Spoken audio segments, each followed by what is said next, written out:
Hello, my name is Celina, and I'm a part of the Let's Discuss A Course in Miracles webinar team at the Foundation for Inner Peace. The mission of the Foundation is to publish, distribute, and discuss A Course in Miracles.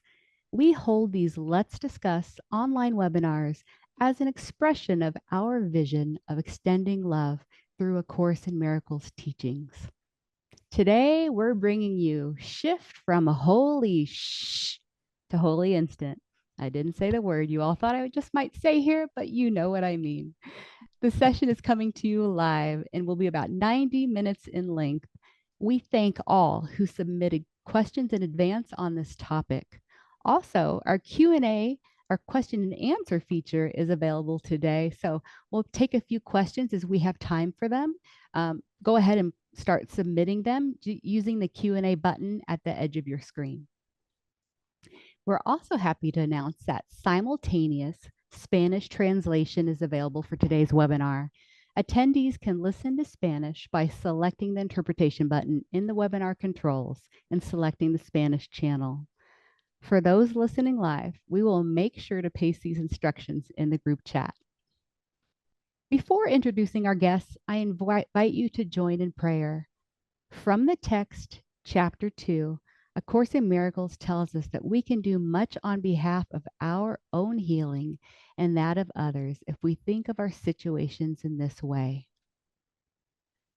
I am here only to be truly helpful. I am here to represent Him who sent me. I do not have to worry about what to say or what to do because He who sent me will direct me. I am content to be wherever He wishes, knowing He goes there with me. I will be healed as I let Him teach me to heal.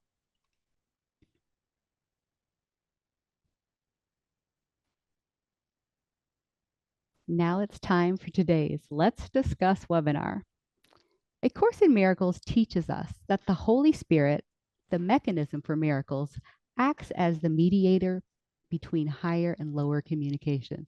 Through this, revelations occur that reveal that even our perceived challenging times can be opportunities for a holy instant. But what does this really mean? What exactly is the holy instant, and how do we receive this help from the Holy Spirit amidst our times of darkness and despair? Well, we have a great group of folks today who are here to help us explore the holy instant and how applied course principles teach us through the perceived roller coaster of our lives, how to become aware of our true inheritance, that steady, omnipresent, natural state of love. So without further ado, it's a true pleasure to have and welcome our panelists. I'm joined today by Foundation President Tam Morgan, professional course teachers and practitioners Lisa Natoli, Bill Free, and Albert Miles. Hello, everyone, and a warm welcome to you all.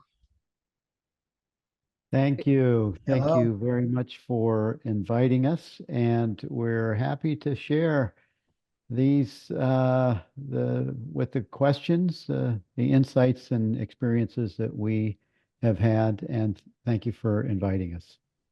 Yeah, I just want to say thank you also to the Foundation for Inner Peace. And, I found the course in 1992. I have my original, a lot of us came in through Marianne Williamson. Then later I got the 3-volume original. And I just remember years ago, I met you, Tam, and Dr. Bob Rosenthal at the Course in Miracle conference. And it was such an important moment for me to meet the both of you and to know that you had taken over, sort of, or said not taken over, but, you both said yes to the leadership. And what I said was that for years in my mind, I always felt the Foundation for Inner Peace was like this fortress, like this, you couldn't get in. And just the work that you've done over the last couple of years has just been so like a breath of fresh air to kind of bring the message out to just everybody with these kinds of discussions and the availability that all of you have for students everywhere. So I just want to say thank you, thank you, thank you for over 50 years of devotion to putting this message out into the world. It means everything. Thank you, Lisa. I laugh when you say it felt like a fortress because it still does. You can get in, but you can't get out. Uh, and so many people who open A Course in Miracles who think that this is their way, but then they don't. They find that they come back. It really, it's like the Hotel California. You do come in, and it's hard to leave once it gets in your system. But thank you for that. And yeah, as I say always, I am not a course scholar. I'm a course experiencer and an intuitor and liver. And so I would love for any of you who are scholars to give your definition and explanation of what a holy instant is. We were very playful in our title of this, and I found it exceptionally humorous because I do have a twisted sense of humor about the people who were offended by the title Holy Shh, because they seem to think it meant something else. And you do have to get to that silent place before sometimes before the holy instant will occur.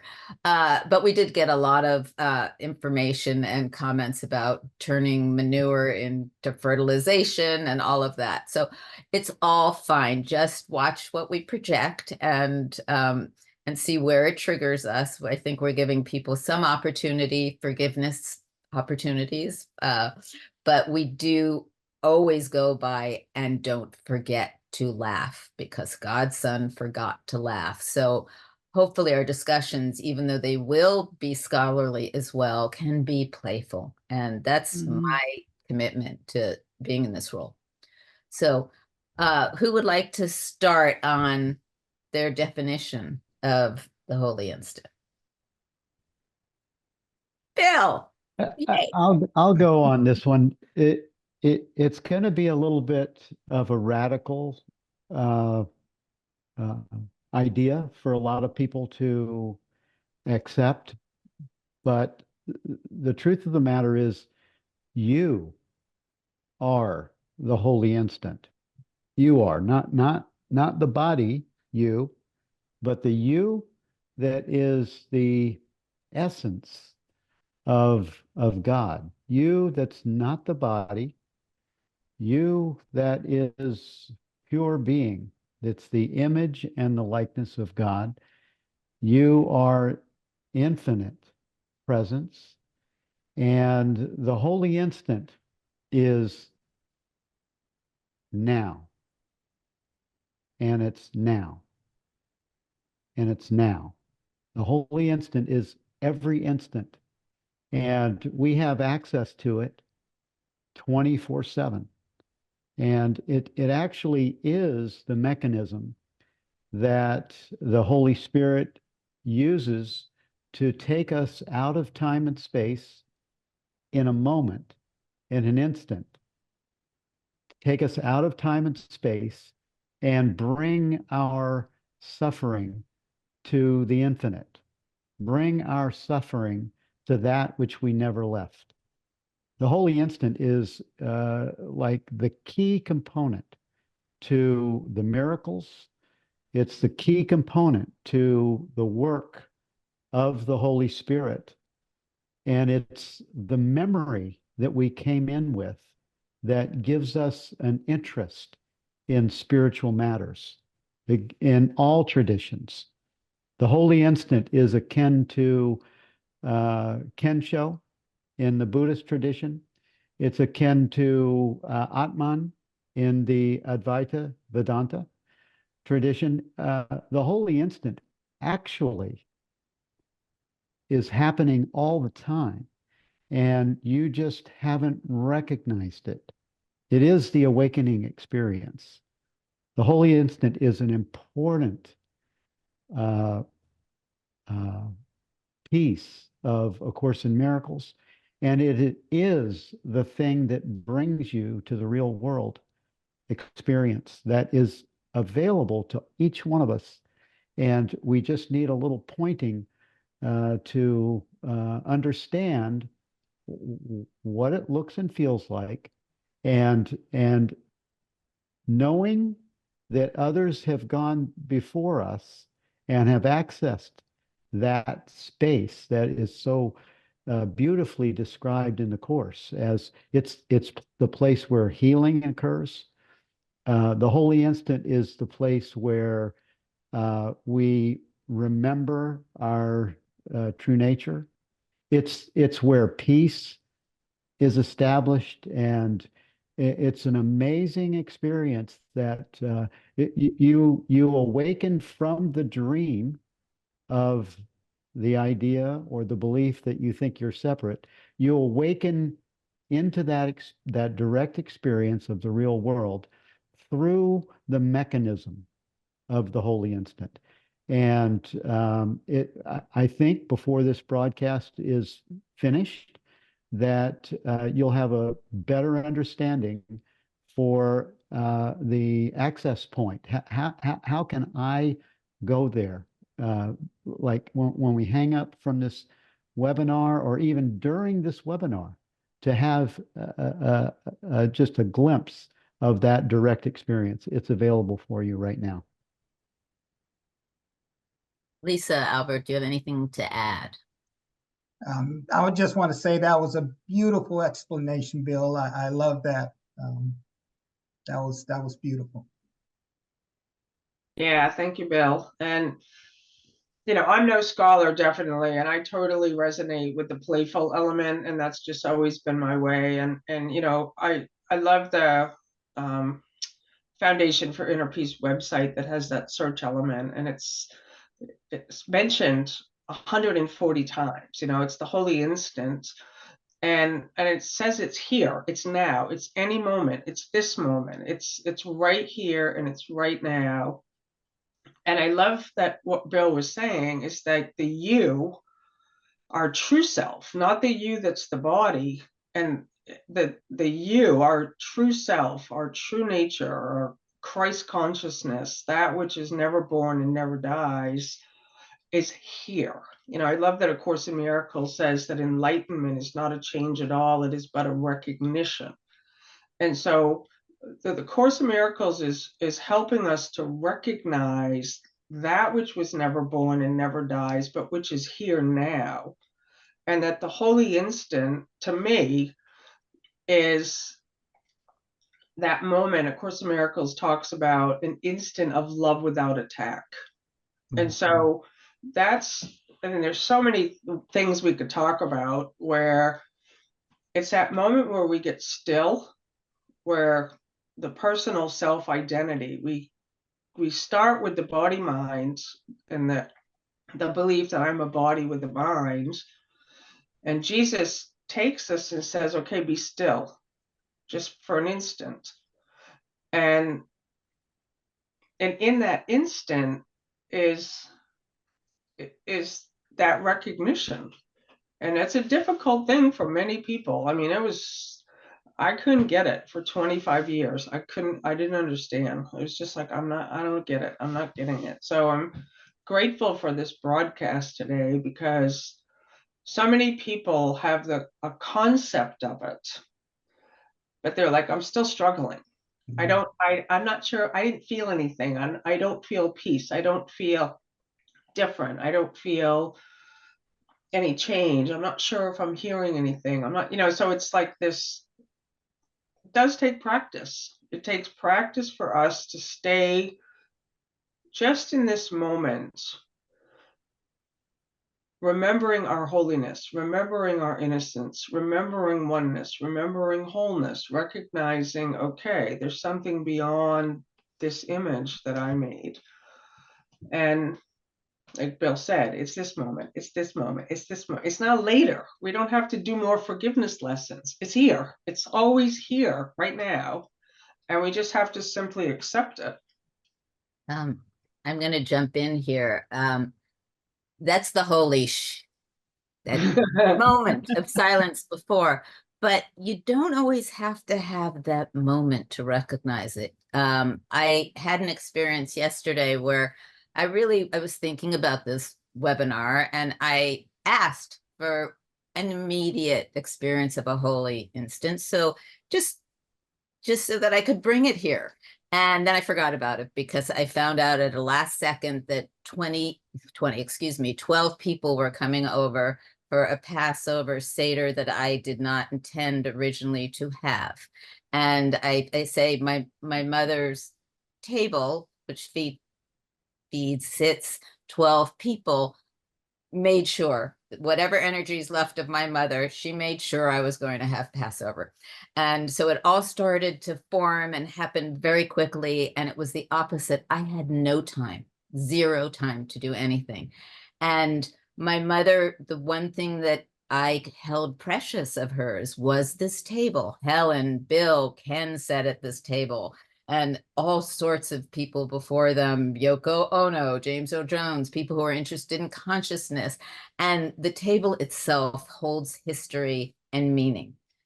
You got to start there of what is really real for me, having this table. And then suddenly I got the table, and it came into my home. And then I had remembered how precious my mother kept it. She put pads on it and a cloth on it, and resented when anyone more than 8 people came because she had to make it bigger to 12 people.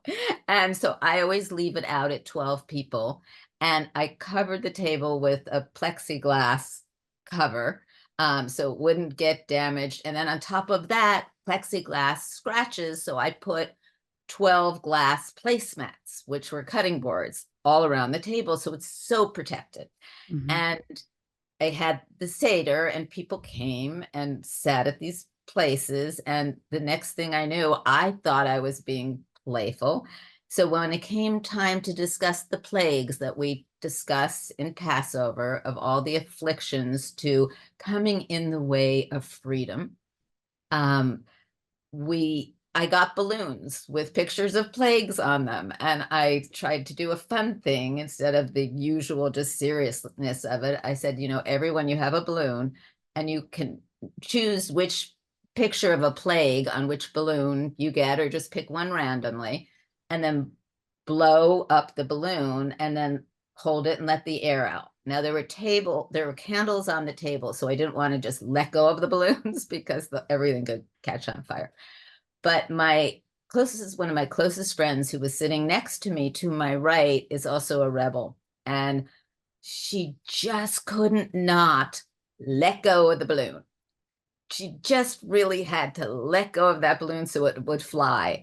And it flew, and it went around the candles and boom around and back, and completely knocked over a full glass of wine next to her husband, which poured over everything, all over him, all over the table, everything that my mother had held precious. And I suddenly had this immediate experience of a memory of when I was 6 years old or 7 at my grandfather's table, where I spilled the wine, and everyone got very upset. And I ran up to the bathroom and stayed in there crying until my mother soothed me and brought me out. And like all of the trauma at once came up. And I looked at the situation, and something came in that instant, where every OCD family member I had, which were many, including my mother, of everything being perfect, everything being precious, there not being accidents, and everything guarded, it shattered.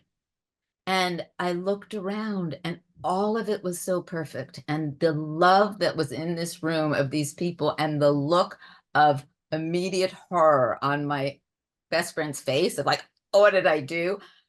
And this laughter arose, and it was huge, and it was real, and it was fun, and it all became fun.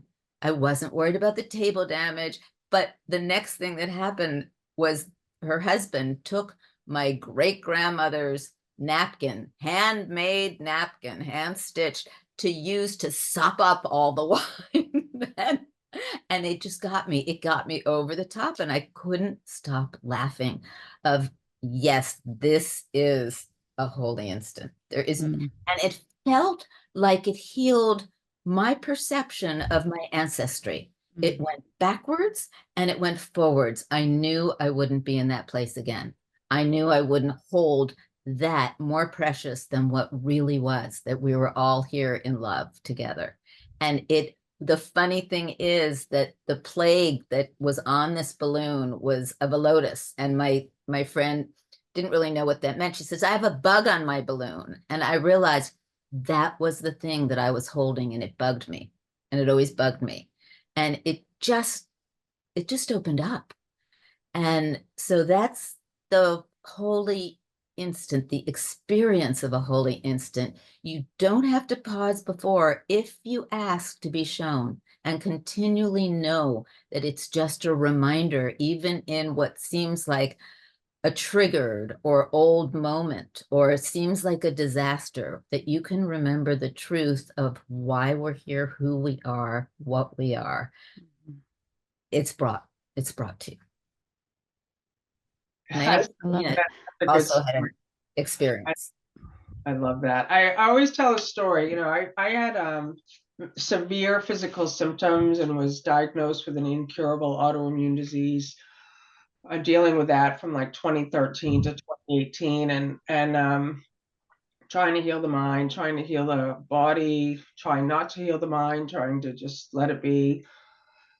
And one night at dinner, the symptoms were the worst ever. The pain was the worst ever. Bill Furry, my husband, is sitting across the table from me, and I'm struggling. I'm just in my head. Why is this happening? I'm thinking this. Why is this happening? I don't like this. You know, it hurts. And Bill's across the table from me, and he's looking at me, and my eyes were just like mucusy and blurry and painful. And Bill's like, why are you struggling? Close your eyes. I was like, right now? He's like, yeah, I don't need your eyes open to eat dinner. I was like, okay. So I closed my eyes, and it was this instant of like, suddenly could feel the fork I was holding. And I was aware of the room I was sitting in, and I was aware of the chair I was in, and I was aware of the sound of Bill's voice talking. And, you know, I'd have to open my eyes to kind of see where the fork was going to go to pierce the food so I could eat it. But that was one example, because there's so many different stories we could tell about the holy instant, but it's that instant when we really get out of the head. We just come so fully into the moment that we're in. And there's so much in this moment: sight, sounds, just sensations, and we miss it all. And in that moment, the pain and the symptoms completely disappeared, gone, just gone, because I was so just present, like not trying to heal anymore, not wishing that wasn't happening. It was like, oh, fork, chair, sound of Bill's voice, cats rubbing against my leg, taste of the food. And so that's where, like, we all have these examples where we're so right here that there's that experience of our true nature. Mm-hmm. Yeah. Yeah, when Tam, when you were expressing that experience that you were having at your Seder, and what would looks like chaos, and oh my God, it's not supposed to happen this way. It sounds like as soon as as soon as laughter took the place of chaos, as soon as laughter stepped in, that's our true nature. That's happiness. It it moves the mind of separation to the side, and it overwhelms the situation with presence. That's the holy instant experience. It's not nothing. And this is why laughter heals, because laughter is a mechanism that is using the holy instant, or the now, this now moment that brings us out of time and space, transports us to eternity, and then we bring that essence of ourselves back. And it's the same thing that Lisa was just expressing, and it's the power. Actually, we all have access to it. I was looking at some of these questions, and is one of the questions is each holy instant then is each moment holy instant? Holy, Well, yeah. every now, each now is the holy instant, and we have access to it, not after we learn it, not after we finish chapter 15 in the text. It's the holy instant. If you're aware of this experience right now, you're in the holy instant, because the holy instant is awareness. Holy instant is the awareness of love's presence, and awareness is always on. Awareness is the mechanism of the holy instant. It's the memory of God that's with us when we're in deep sleep, when we're waking, and when we're dreaming. Awareness is always online. So it's not something that happens after you finish all the workbook lessons, or after you've completed all 5 books of the course and the gifts of God. It is available to each one of us. And this is why the magic of healing happens when we pause and we allow this stillness to pervade and take the place of the thinking mind. And that wonderful workbook lesson 157, I will be still. I will be still in a moment. I will be still an instant and go home, right? So when we pause and we just, in the no judgment zone, we're just pausing as awareness. It's like taking a photograph that has, it sees everything, but it doesn't label anything. And there's no duality there. There's no good or bad, right or wrong. It sees the full picture of everything that's occurring without judgment. So it's the no judgment zone. And from there, we can all do that with a light gaze in every situation. And in our mind, we can invite the holy instant to, our attention goes to the holy instant. As soon as our attention, it's like the golden key that was expressed by Emmett Fox many years ago. The golden key was a formula that says, if you're thinking about your problem, you're not thinking about God. So if you think about God, your problem is gone. So this is similar to that. As soon as we move our attention from the problem and we put it on the presence, we put it on awareness without, in the no judgment zone, as soon as we do that, we have invited the holy instant into our experience. And this is what Tam did. This is what Lisa did. This is what we all have access to. It doesn't need to happen later. So And yet, oh, I'm sorry. go ahead, Tam. Go ahead. I I'll was gonna jump in say, after you. and yet, even though it is completely true, it's not after you finish the book and after you finish the workbook. It is a great tool to remind you. That's all it is. It's a great tool to give you a discipline every day to remember that which you thought. I mean, at the end of the course, the lessons itself, it says, now forget this course and walk with me holy unto God. But the tool is what we'd like to share. And that tool is a continual effort to choose, or not even an effort, a continual choice between who we really are or what we think we are. Yeah, well, it's necessary. It's like a muscle. If you don't work the muscle by practicing, over and over and over. It's like the Apostle Paul had a phrase, "Pray without ceasing." It's the same thing. The more often that we practice being present, being aware, we're practicing the holy instant. The more often we do that, the more it becomes the new default. And pretty soon, I will step back and let it lead the way. The holy instant, the Holy Spirit, the presence of I am leads the way, but it absolutely requires vigilance and practice, practice, practice until it's a new default. It no longer is the personal self identity, the ego that's leading the way. It's the Holy Spirit in the holy instant, and it's your essential nature.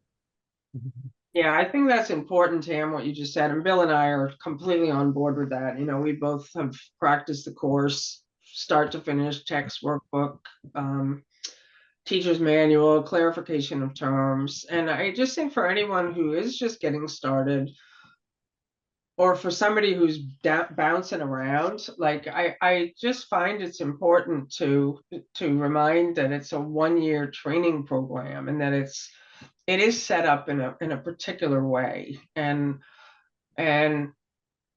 you know, to me, there's, just like Bill said, it's the difference between thinking about getting in shape and like, oh, I'm just gonna read books about, you know, dieting or food or whatever, to actually working out and like making that commitment. Having said that, I think, you know, there's a lot of people that get stuck, you know, because they just think I'm not doing it right. I mean, I did the workbook lessons 25 years in a row. And I Wow. just kept thinking, I'm not doing them right. I'm missing something. I'm getting happier and happier, but I'm still in conflict. And what am I missing? And I kept thinking, oh, it's because I'm holding on to, you know, slight grievances still, and I got to do it again. I got to do it again, the workbook lessons. And every year I would make this new dedication, and I'm going to be totally committed this year.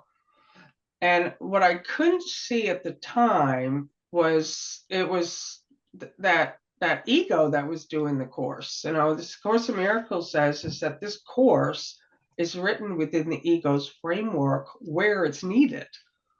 And I didn't see that it's like I'm guilty. I need to undo the blocks. I need to forgive more. I need to be more helpful. I need to be holier. Mm-hmm. And that's the beauty of the holy instant, is that there's this moment where it's like, oh, it's here.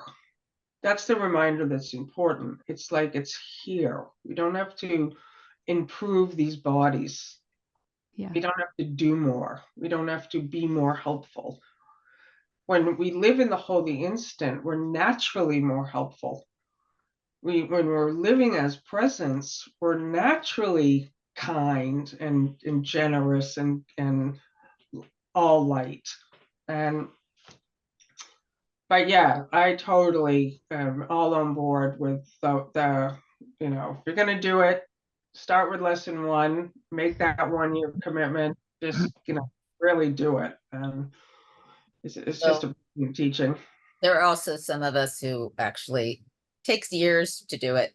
You know, a year and a half. It's helpful.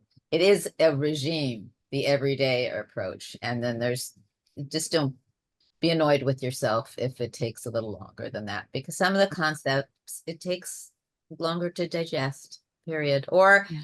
in my case at this point, there's some lessons I just like to stay with for a few days, and I get a lot out of it. So, but yes, it really is a training. Albert, what do you have to say over there? Yeah, that practice and training is very important, very important. One experience I had with the Holy Instant, it came from the training, you know, the daily training. I remember the concept of there's only 2 things ever happening: love and a call for love. So maybe a year ago, I was consumed with the war in Ukraine. I would read all the stories about it, and I'm thinking, how can someone like Vladimir Putin do something? What drives him to do something like that? And then from the training of the course, there's always the only things that are happening are love and a call for love. And when I said that, I had this image of him in my mind. All of a sudden, that visceral image of Putin started to soften. What happened to him when he was making this call for love that he didn't receive that love? And all of a sudden, I felt love for him. Where did he not have that love that he needed that would cause him to do whatever he was doing? And for me, that love started to come over me.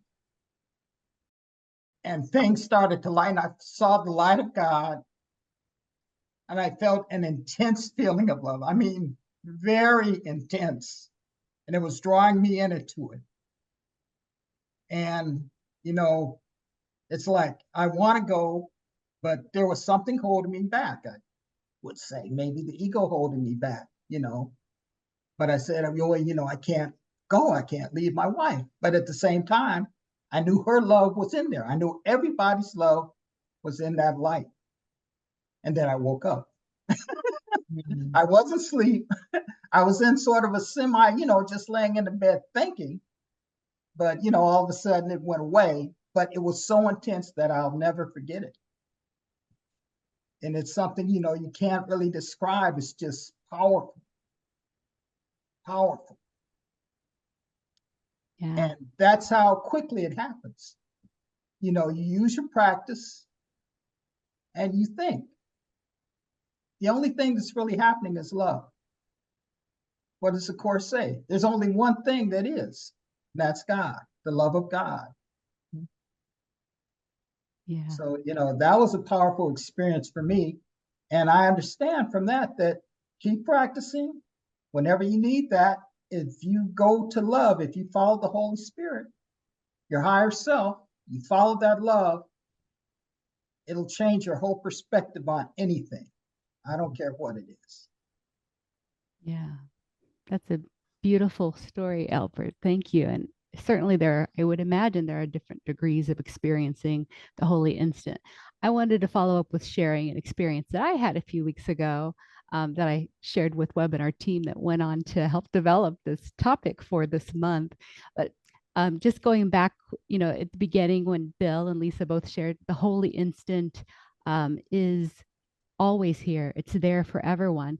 All of that really resonates with me. But there's something I wanted to bring attention to is like the point in time that we think that we're living in.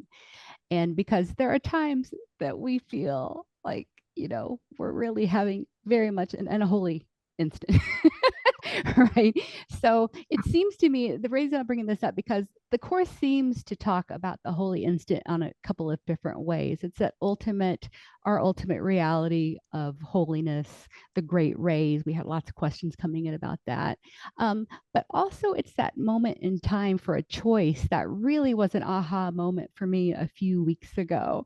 I had an experience where I received a message from a relative that was really abrasive. It really triggered me in a way where I was surprised that I received it.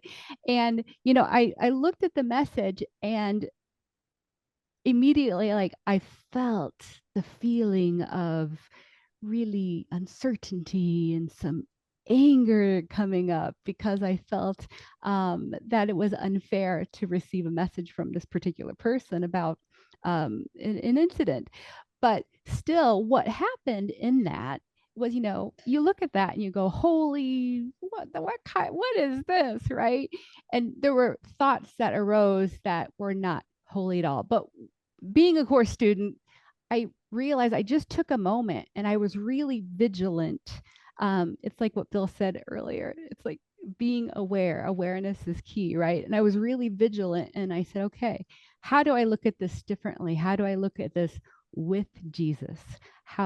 So it wasn't about like trying to make the thought go away, but it was remembering that we are all spirit, that we are all truly innocent, and in knowing that that person who ultimately, and as the course says, we're not even people or really here at all, but we are all love and oneness. And it was that shift to that decision that I made to look at it in that moment, and immediately, like Lisa had described earlier, like it had went away.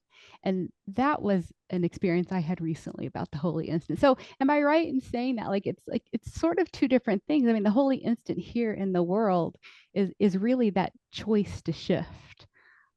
Does anyone have anything to add?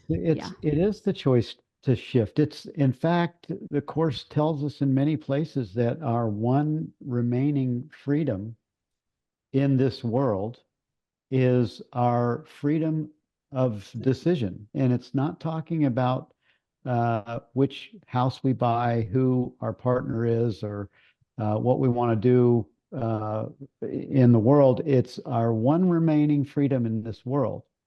And this is our one, we think we have a lot of choices. We really don't. We don't choose our thoughts. Our thoughts happen, and we choose to react.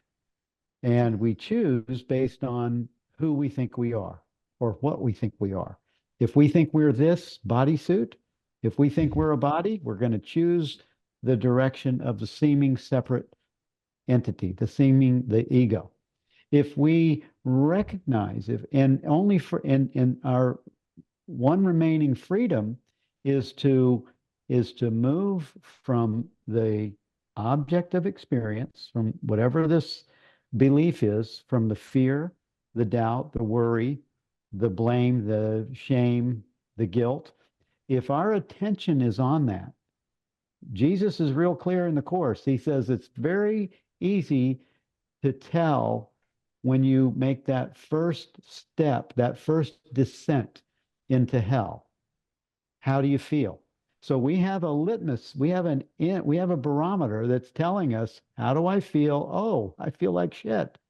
And immediately when we feel like shit, or we're fearful, or we're in the middle of a shitstorm, if we use that as a signal, man, I'm so depressed, I'm so tired. Or if we listen to the self-talk, that's a signal for us. It's saying, oh, move your attention to spirit, move your attention to presence, move it to God, give your attention to the Holy Spirit.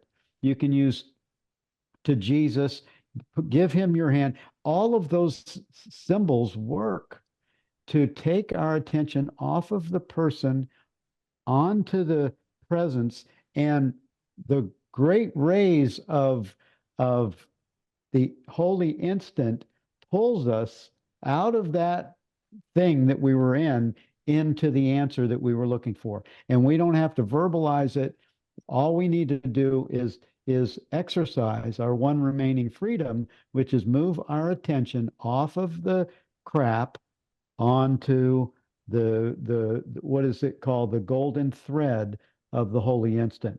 So it's a simple movement. It's the movement of attention that's available to each one of us. And it happens, you don't have to be a Course in Miracles student. You don't have to be a Bible student. You don't have to be a Advaita Vedanta or a mystic. This mechanism works for people that don't even know how it works. And it happens to us all the time in the presence of surrender, when we take when we just say, oh my God, I just totally give up. And we stop thinking, and it moves us to our natural state. That was so good. I love this conversation. Yeah, because that's just it. It's really just moving from person to presence. And one of the things that Bill taught me is like the hands on right here. It's just like when I first met Bill, his hand was always right on his chest. Would just be kind of resting. And, I'm sort of, lived in New York for 20 years and just had a very active, busy mind.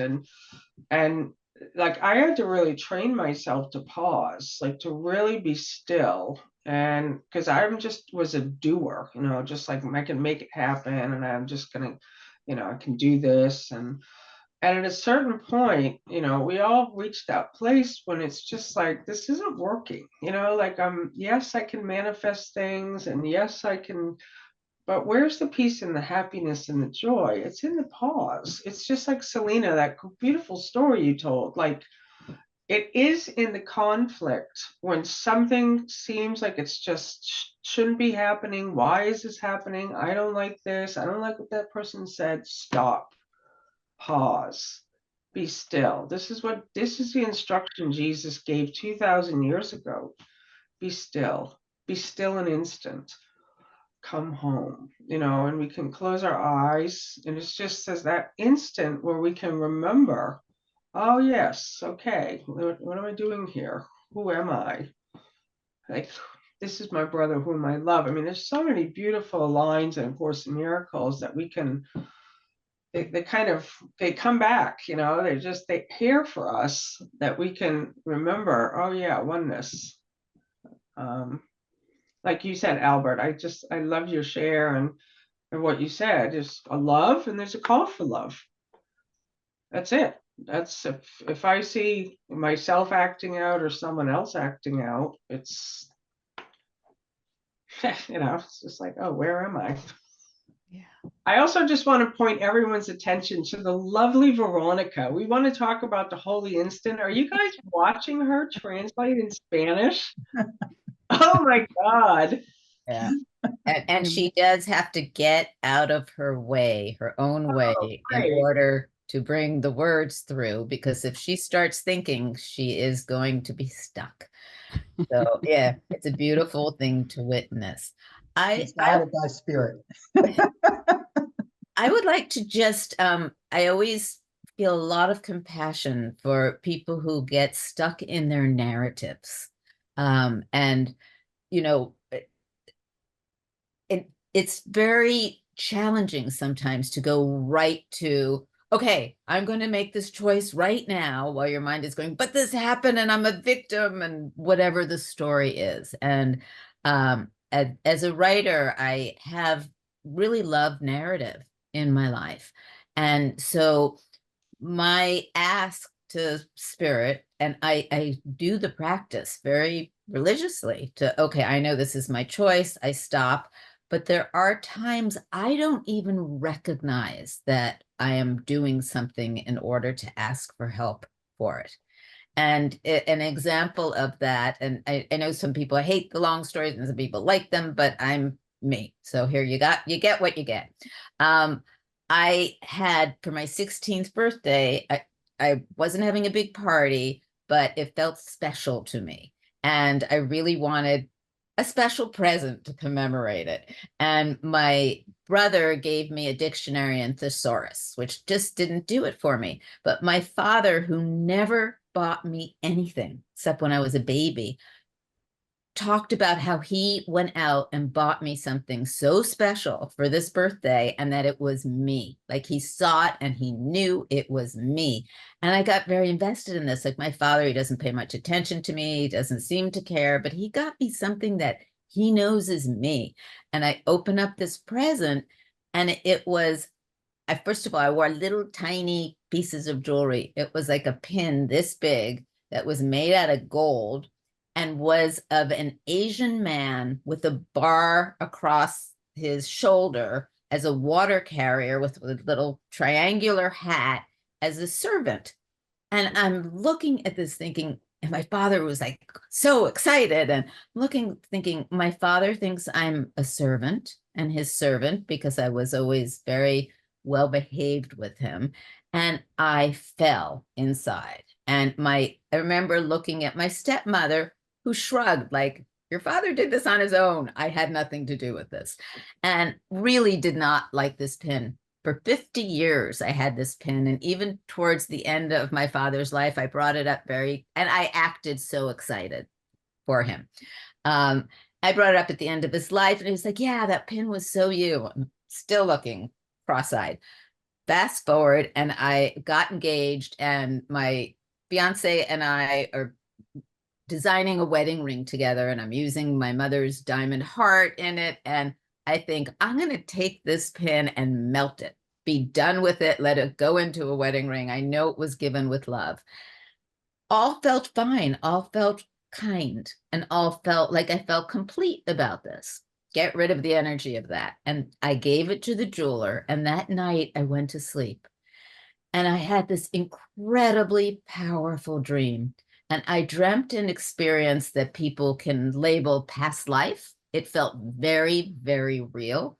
But within this dream vision, I dreamt that I was a little boy and I was in Asia, which felt kind of like Vietnam to me. And I was wearing that little hat and had the water thing across the pole, bamboo pole across my shoulders.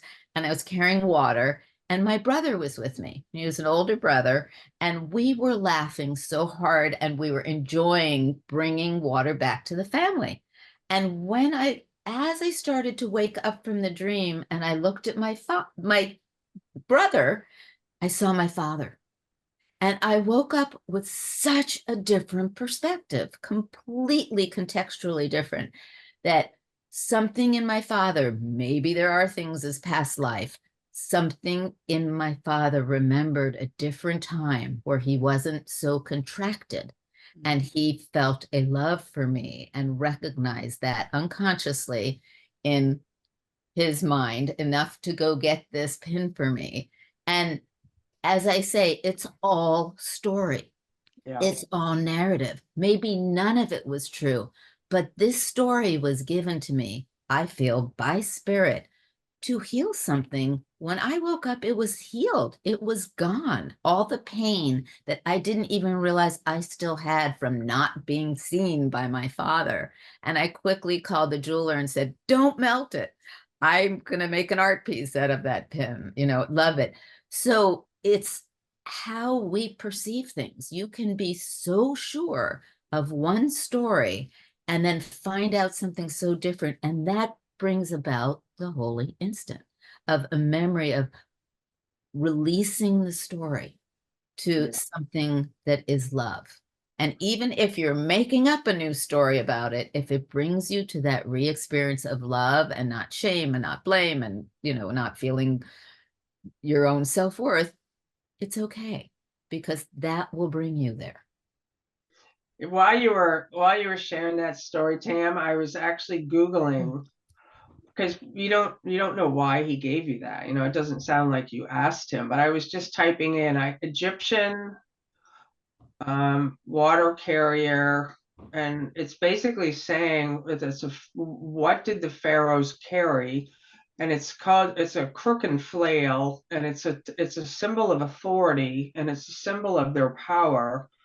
But one of the most common were different staffs and scepters. Among these, the most ubiquitous symbol of a pharaoh's power was the crook and flail, which represented how the pharaoh both protected and commanded his people. So you never know, though, of course, but that's where I love that story, because like the mind just goes, oh, my dad thinks I'm a servant. Oh, lovely. And 50 years we carry that story, and then to suddenly see like, oh, maybe, and that's what Jesus tells us, our past is going to be rewritten. Yes. That the whole past that we thought was so real and solid, and these people hurt us, and that this is what they did, and then I'm so happy when you told me you were melting it. I was inside going, no, my God. Well, I was like thinking alchemically, let's move it into a ring that's love from my partner. It just felt like an alchemical transformation, but I wasn't going into the hurt. Like, yeah, melt that sucker. And as I say, what's so important and what you just said is history gets rewritten. And some people ask me, why are you telling stories about your past? We're talking A Course in Miracles and let's be in the now.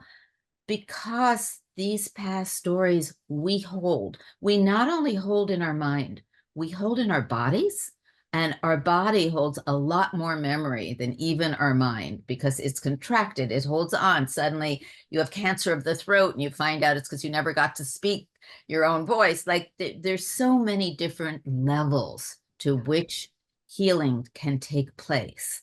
And so looking at the past and not just saying, okay, the past is the past, we're in the now. Yes, that's true, but don't mix levels. We are in the now, but some things can be tools to bring us more into the holy instant if we're struggling and we can't get there directly. If thank you for that, and you're 100% right. And what happens in our person experience, in the just the everyday stories that we live in, they can be used to release us, and they can be used to imprison us. Mm. And if Mhm. we're practicing the teaching of the Course, it's here to release us. It's here to help us to release ourselves from the special relationship. And the primary special relationship that we all have, all of us, all 8 billion, is our addiction to this that thinks it's a body. That's our special relationship, is that spirit has attached its identity to the bodysuit. And the teaching of A Course in Miracles, I mean, I am as God created me, is a workbook lesson 26 times in the Course for a reason. It's an important idea to recognize that we're not this body and we're not the thoughts. We are the awareness of the experience. We are that which has, we're the thing, we watch the thoughts. We see the thoughts. The thoughts come and go. Experiences, the stories, they come and go. But what is aware of all experiences? It's changeless.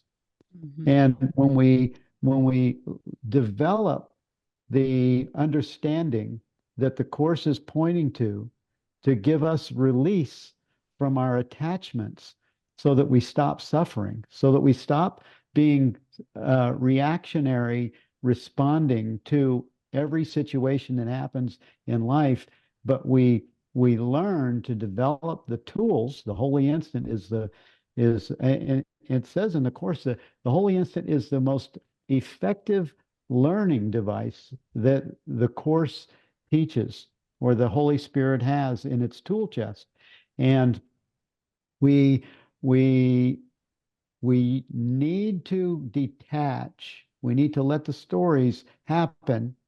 But there's a place in our lives as Course students and teachers, and the unfolding of awakening that will allow us to live a life of peace and happiness, and not be so drawn to every situation that happens in our lives, by following the teaching of the Course, and just follow a few simple things. We'll be led when we ask Him to lead us.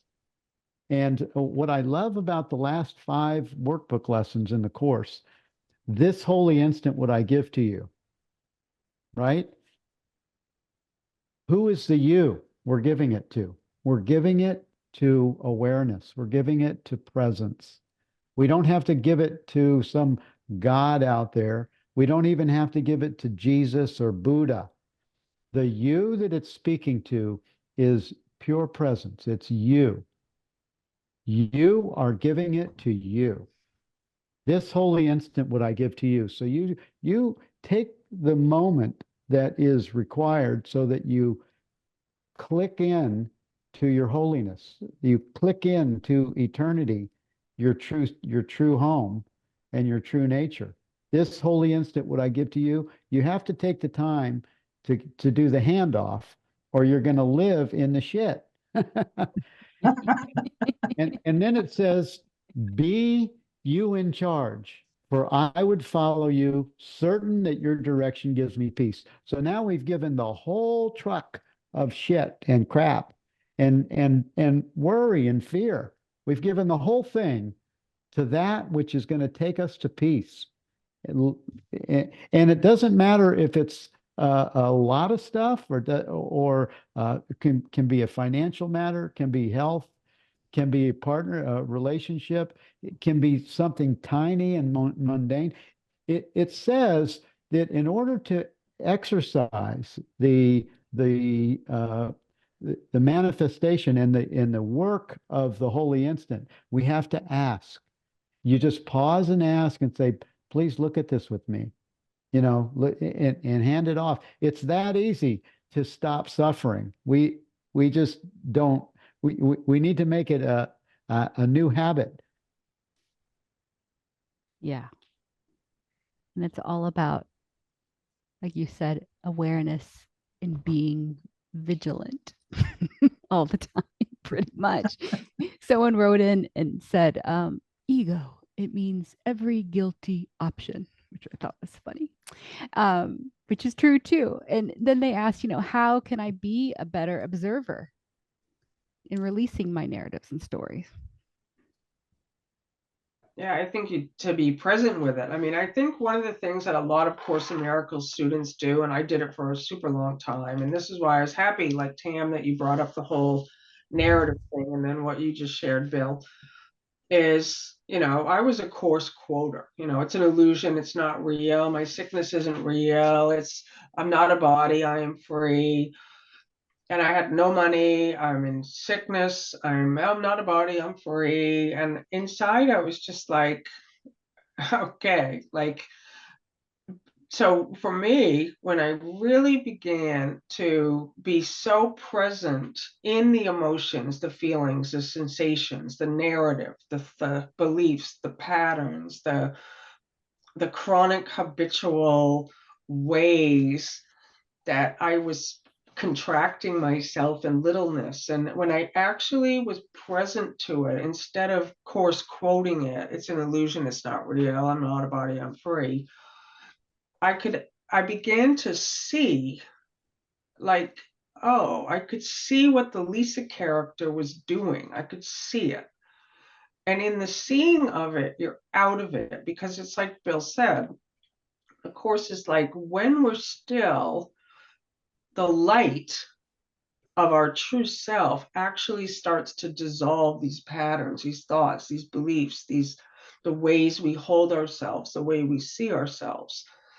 So that was a very, very important thing for me, to stop Course quoting everything. I don't Course quote anything anymore. I just stay so present to everything that is arising in my experience. It's just like life doesn't stop. It's just like we all have these moments of shocking news and things happening, and we can stay present to the mind activity. I don't like this. This shouldn't be happening. This is bad. That's where like everything can be transformed, and nothing needs to change on the outside anymore. You really so present. I want to hear from Albert now. We know you're sitting on something good, Albert. I'm feeling you. No, it really is an experiential process. I found that once I turn it over to spirit, things just seem to work. They just do. I don't have to worry about how it's going to work. I don't have to worry about it working. It just turns out, and it doesn't have to turn out the way I think it's going to turn out, but it will turn out.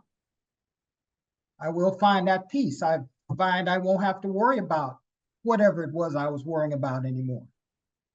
That peace will come, And sometimes, you feel a certain detachment from the world. A little, the world's there, it's doing its thing, but I'm not that. I'm not there. I'm not in that. I'm at peace. Well, Albert, that's the formula for checking in with decisions that need to be made, with recognizing if I'm upset, there's my peace is disturbed. That's a mechanism. Awareness is revealing it to me, and Right. now my practice is uh, I, I'm not feeling at peace.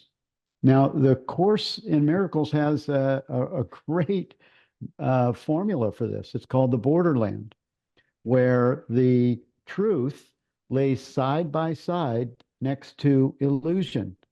And and only, it says only the truth remains. So what is that telling us? That's telling us that when we rest in present or rest in God or rest in the holy instant, and there's an upset that's occurring, we're holding the space of presence in our mind, in our heart, and maybe that takes 15 or 30 seconds. You know, we pause and we open the space for God's infinite being to overwhelm our experience. And now just gently bring those issues into that space and let them feel love. Let them feel the love of God. Let them dissolve back into the truth from which they rose. And what will happen is you'll find that peace returns. That's the mechanism of going from fear to love. It's the mechanism that's it's laid out for us in the borderland experience. Yeah, I see on the comment board, Laura says it takes me a couple days sometimes. I'll tell you, it took me a couple years. So, that's just it. Like we can be gentle with ourselves. And, there's some situations that hit us so hard. It's just like whatever anybody's going through here, it's like you might not resolve it instantly. But there's that practice. You can always keep kind of, it doesn't, after a while, it becomes a habit. It's the new habit. It's like you might not be able to find peace immediately or within a few days or within a few weeks. It's like someone really did something that was just so terrible. Yeah. But there's that practice. And it's at a certain point, it's like you can't go back to the other way with your head in the sand. It's like, okay, I know another way. Jesus and Helen and Bill Thetford, there must be another way. Well, there isn't. We know it now. And none of us can escape that now. And that's where it's, to me, like if I had a motto, it would be gentle with yourself. Like it's just that has been the key for me. And I heard so many mystical stories of people who had like awakenings that were just amazing and spontaneous. And I was like, well, why not me? Well, it doesn't matter. You know what? Like just let it be. And however long it takes, this is the unfolding. And then more and more, it's almost like there's like the ratio changes where before it's like 80% conflict and 20% happiness, and then 70% conflict and 30% happiness, then 50-50.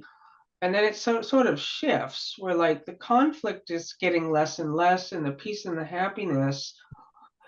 And then it's just like little things maybe come up and irritate you, but it's not your life anymore. It's happiness and joy and peace and gratitude and appreciation with those little moments that still, the news, politics, war, and the things we see, it's some of it's very disturbing. And we don't look away, but we do check in. We check in and say, okay, like where am I in this? Yeah, I always look at everybody else's experience as part of my experience, because there's only one mind. All of us are in this together, you know. So if someone's having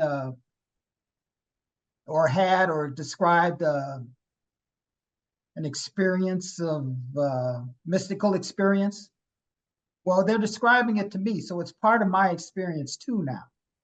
You know, they in separation went through that, but in the oneness, I went through it too. Mm-hmm. You know, what Jesus went through, we all went through, because it's part of our experience. Yeah. We also forget, or at least many of us do forget, and the course offers a gift along with our process, which is if you feel stuck, ask for help. Everyone forgets that. And part, well, not everyone, maybe, but part of the being gentle to ourselves is being able to be humble enough to say, please help me. I'm struggling with this. And then allow the angels to rush in.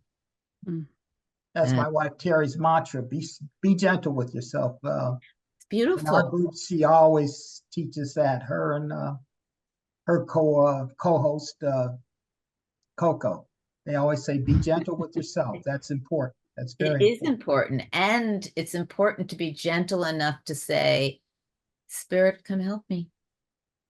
Yeah. And then the next challenge, there's always one after the next if you live in the ego, you know, is being able to get out of your own way to receive that help Yeah.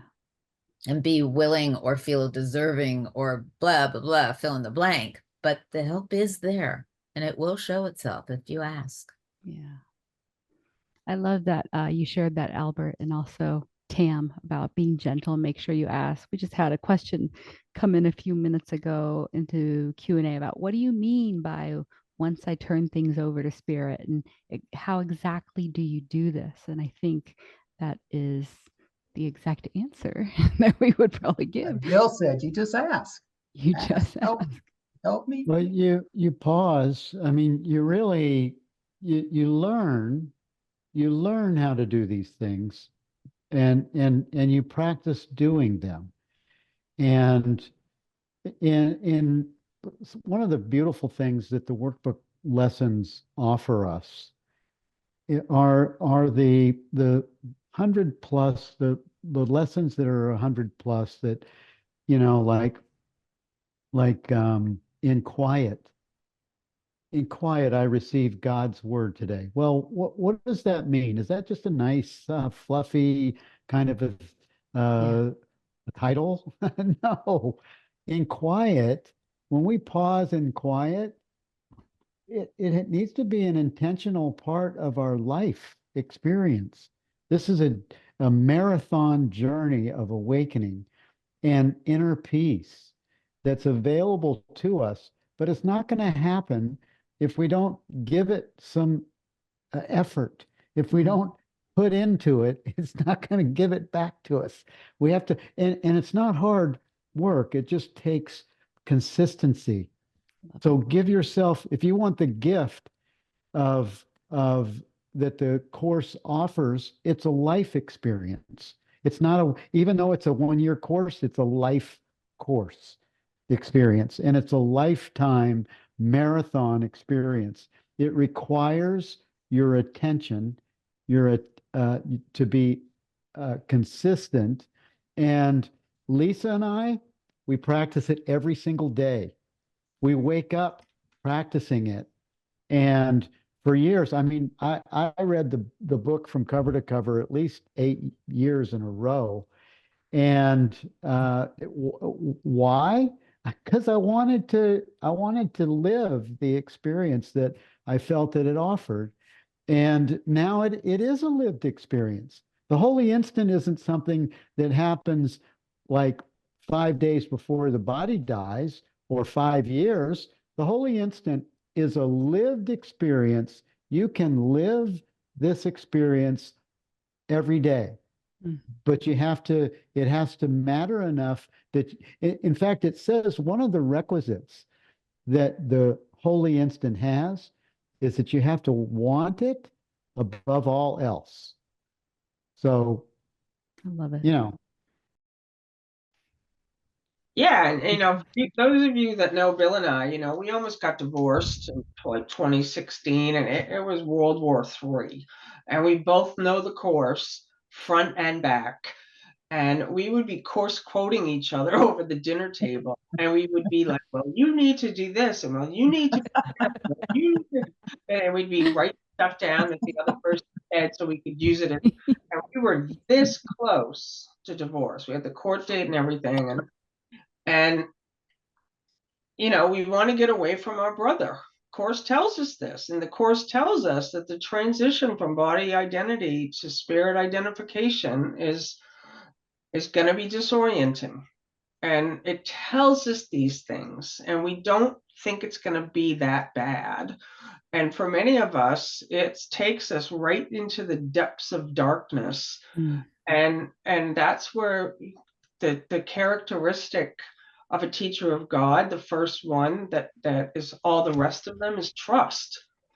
That we have to trust. And Bill kept telling me, I want you to stand still in this. And I was like, F you, I just want to get away from you. And when we stood still, we got a therapist. I just felt like, okay, let's do this. Let's look at our stuff. And that was the beginning of really me getting away from course quoting. It's an illusion. It's not real. It's a dream. We're dreaming. Script is written. And when we saw the absolute change that happened in ourselves and this marriage, it is the best marriage. It's like on the whole planet. Like Bill and I are just, it's completely different. It's completely different. Like, it's just like this, it's harmony and peace and joy and connection and laughter and fun and Wow. but we had to stand still. We had to really be in the ship. And so, yeah, for anybody watching this, it's just not like snap, crackle, and pop and ooh, I'm in the holy instant. Like it can be years. That was great. And you realize afterwards it didn't have to be a struggle. But for many of us, that's what it looks like to emerge out of those dark places in our minds. Thank you. What a beautiful sharing. That was a lot of holy instance there, I'm sure, in that process. So we're getting close to time. And if you all wouldn't mind, I do want to cover this. We have shared so much about experiencing the holy instant and a lot of wonderful things from the course and its teachings. But we did have a lot of people write in about health concerns. And I just wanted to touch this just a little bit more before we wrap up. Someone said, can you talk about a holy ship moment that stems from a medical diagnosis? But moreover, they want to know, how do you deal with physical pain while the distraction of it makes it so much more difficult to focus the mind? How do you deal mentally with physical pain while the distraction? And just in general, inspiring stories or any insights into medical conditions or medical miracles people would like to know. Well, I'm going to jump in for a second. I would never belittle anyone's physical pain and suffering. It feels so real, and it can be an extraordinary detraction, and you can forget spirit, you can forget who you are, and all are consumed with pain. And so to just go, oh, snap out of it. Come on, you're really spirit, wake up to it. That's lovely to say, but you're mixing levels again. And the experience, I can only speak from personal experience, but when I have had intense pain, I do my best to go with it and release into it. And sometimes I ask, what is this for? And the experience I've shared before, and I'm going to say this quickly so everyone else can have their moments, of watching my mom pass and watching her go through. She was in the middle of a heart attack. She was screaming, and I was cringing and holding really tight. And she opened her eyes and she looked at me and she said, stop that. And, what? And she said, no, my body is doing its job. It knows I would not leave you. And of course, this is a moment of transition and not of staying here and enduring long-term pain. But she did say, be kind to it. It's doing its job. I've never been so peaceful in my life. Pay no attention to my screaming. And it was such a huge shift for me. And what it allowed for me is, and there are times I do suffer with terrible stomach pains, or head aches.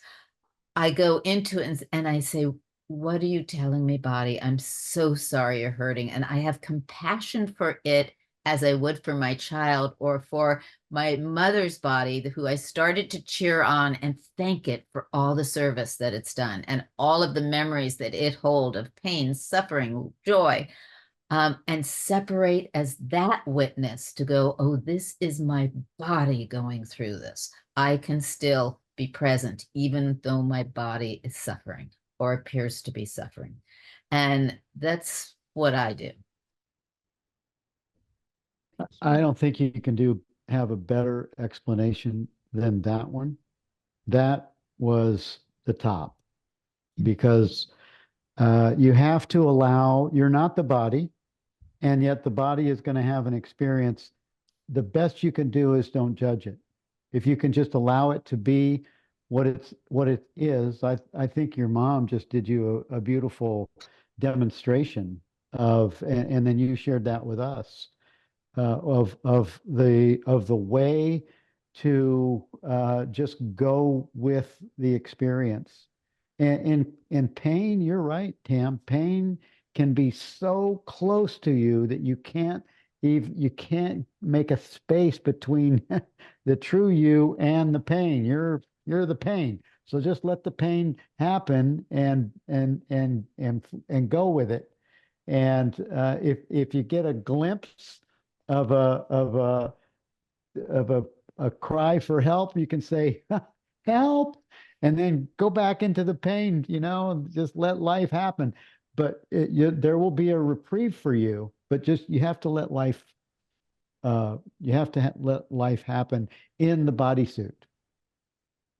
And it can wake you up. Your pain can wake you up. I remember I was in Nepal and I was throwing up at the side of a road and also diarrhea, everything. And someone hit me with a stick and started pushing a stick at me. And I heard in Nepali someone say, hey, how's the family? And I was furious.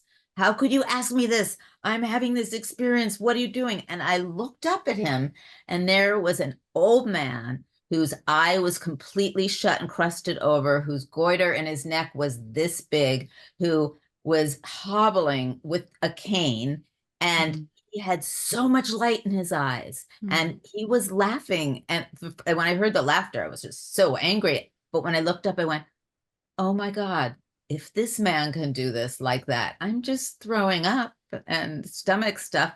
And I started laughing with him. And to me, people teased me about going to Nepal to find enlightenment. That was my enlightenment. Yes, I can actually have humor even when I was having horrible period cramps. I could have humor when I'm sick, because you can separate once you learn how. Your body still's going through it. I didn't suddenly miraculously heal and, feel fine, but I was separate from the experience of it and being able to stay there with my body during it. And sometimes people report spontaneous healing within, as Lisa was saying, within that experience of pain. It can be a gift.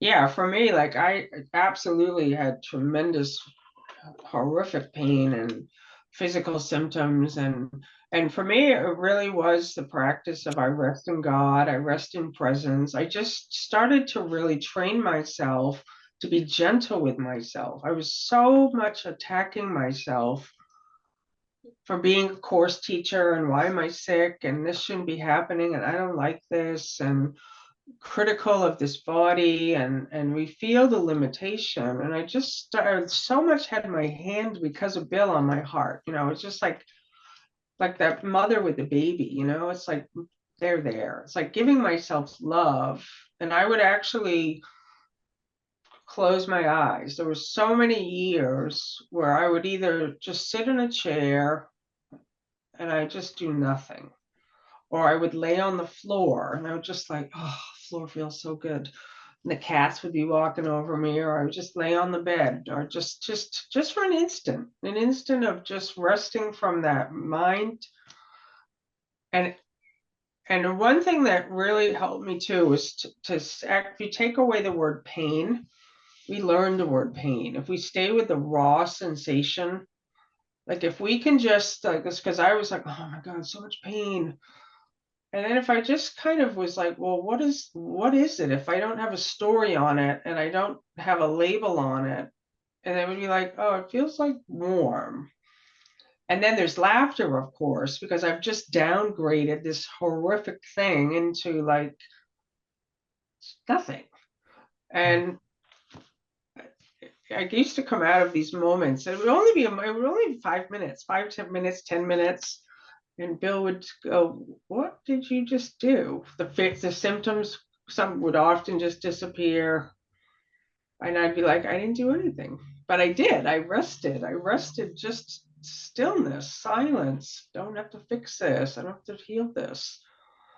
Especially with course students who, as I say, mix the levels of they start to blame themselves for being sick. And I remember telling my partner, business partner, Dr. Bob Rosenthal's wife, that she was indeed going to transition.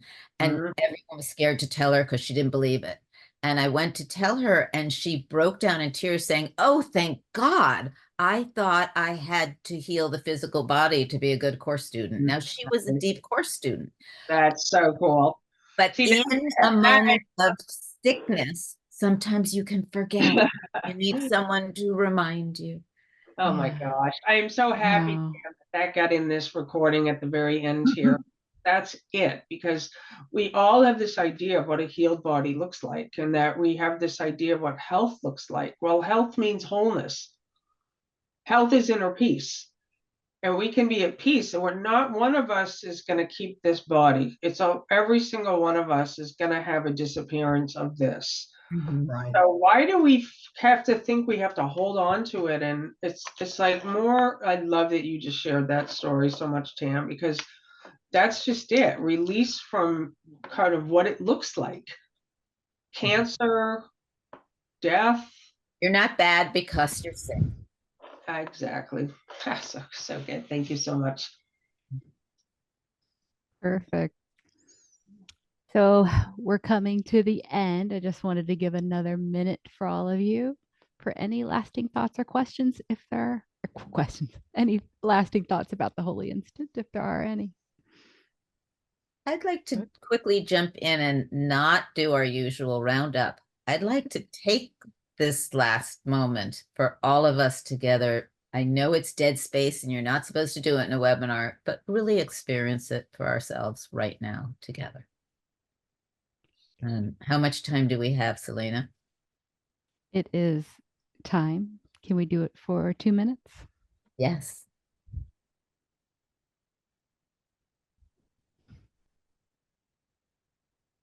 I would be with you in this holy instant.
Thank you. And we are complete. We want to thank all of our guests today talking about the Holy Instant, and certainly all of you, our attendees, for joining us today, as well as our team, the foundation staff, and our volunteers. We, of course, want to give our appreciation to all those who donate to the Let's Discuss webinar series. It's really your donations that keep these events coming, so we certainly thank you for them. Before we go, we'll just have a few announcements.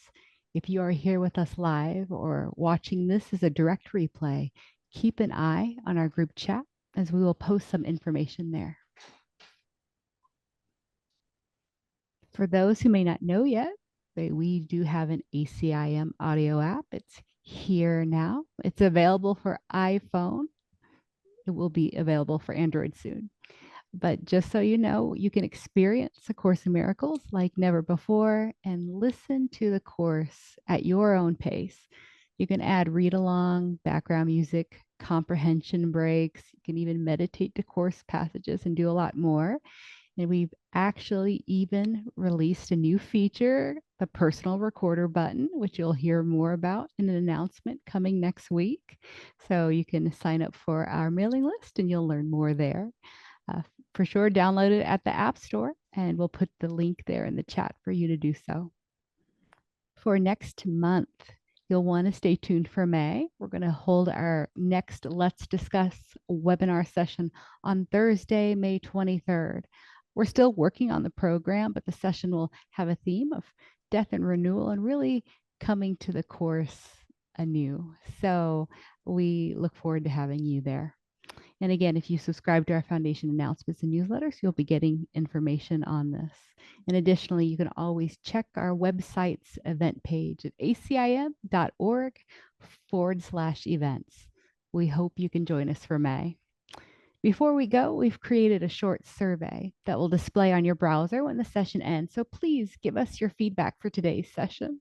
We definitely review it and we love your feedback. So with love and gratitude to all of you, thank you for being here, and we look forward to having you again soon. Be well and take care.